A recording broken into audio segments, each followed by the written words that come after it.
What is going on, guys? Dayton here, aka Dr. Autoflower, and we are in Thailand. And I'm coming at you guys with another question and answer video, but Thailand edition. So I kind of made it a little bit of a surprise when we were coming out here, and we are now here in Thailand. And we're going to be here for, I think, a month and a half or so, maybe 2 months. Haven't really decided, but so yeah, definitely excited to make some content out here. If you guys can smash the like button, leave a comment down below. If you got a question for another question and answer video, leave it down below. Hopefully the the traffic isn't too loud that you guys can hear me, but yeah, we're just chilling here at our homestay, and it's kind of along the busy street here. So yeah, I'm just chilling in the jungle. Gonna just waking up now, gonna smoke one and get ready to go start the day. And today is the big full moon party, so we're gonna roll a few up so we're gonna be nice and supplied for our party on the beach. I'll do a quick review of the bud quality here. It's very comparable to the Canadian medical legal market what we have. It's pretty decent stuff. You see a lot of high quality bud. You don't really see scraggly stuff like I've seen in the past here. Before it was like really scraggly swag, and now it's like completely night and day different, so that's really cool. Price wise, it's a little bit on the high end, so you're kind of going to be paying a little bit over like the high quality mark of the Canadian, so probably $40 for 3 grams is an average price, it seems like. But really can't complain. You're in tropical paradise. You get to smoke bud, go check out beaches, go enjoy yourself, so it's really cool.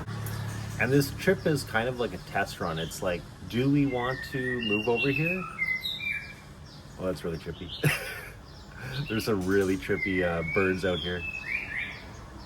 But yeah, we're almost thinking maybe we should move out here if the feeling's right, if we can do our work online here. They got a new digital nomad visa and stuff, so it's definitely possible. So we could do a lot of interesting content out here. I'm kind of just trying to get into the groove of things. Took a couple days with jet lag, being tired from traveling and all that kind of stuff, and weren't totally feeling it until yesterday. Now we're definitely feeling a little bit more of the vibe over here, so hopefully the content starts rolling out a little bit faster here. So without any further ado, let's get right into the question and answers. So Autoflower question and answer time, let's go.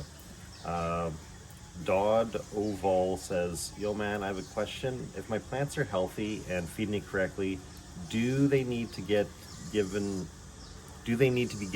those chemical dust pest control powders for my outdoor grow?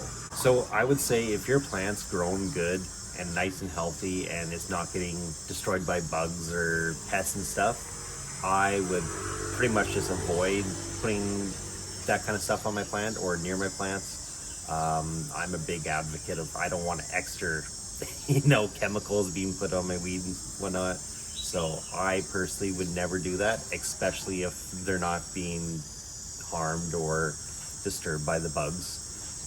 If you're having major issues and you just can't grow without it, then I guess you kind of got to go with the flow and use some of that maybe. I've never done that, so I wouldn't be the best to ask about it. I'm not sure about like toxicity or all that kind of stuff on your bud, but it is, yeah, I would kind of avoid it if you're not having issues. If you're having issues, maybe try it. So Nova asks, is there such thing as regular auto seeds? And yes, there's definitely regular auto seeds. It's just not normally sold online. They don't really want you to have the regular ones now.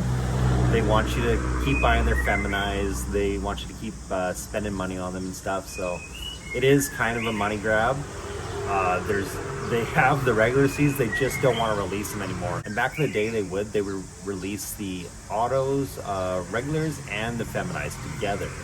So you could choose between them, and if you wanted to, you could breed them and have pretty much a lifetime supply pretty easily after probably a couple breedings.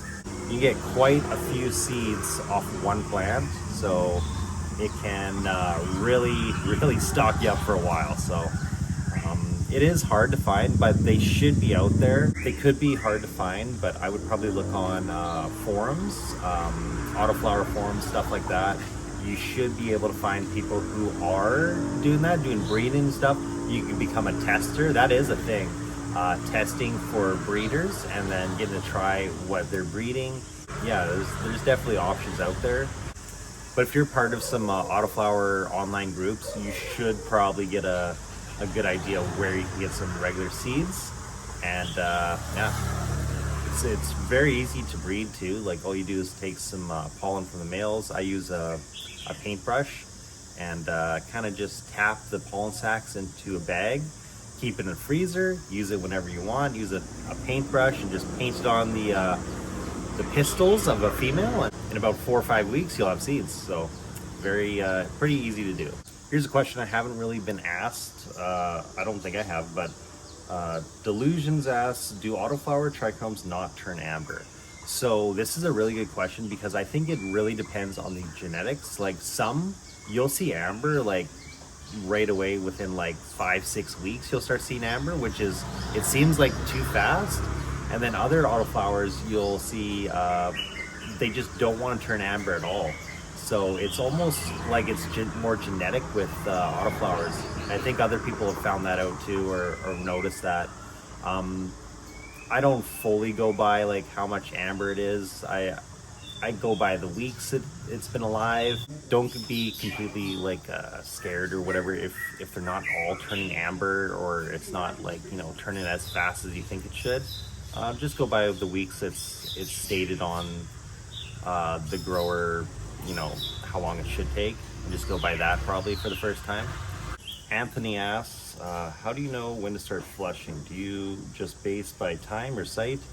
Usually it's always by how long the autoflower should be going for, because I know when a normal chop time should be, and I'll usually start minimum 2 weeks before with the flushing, or I usually like to do at least 3 weeks. A good 3-week flush, make sure everything's flushed out. And yeah, so you kind of need to know when your autoflowers are going to be done. Base that up.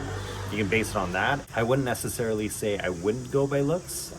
If they're looking like over fertilized, then I would definitely want to give extra time to flush it too.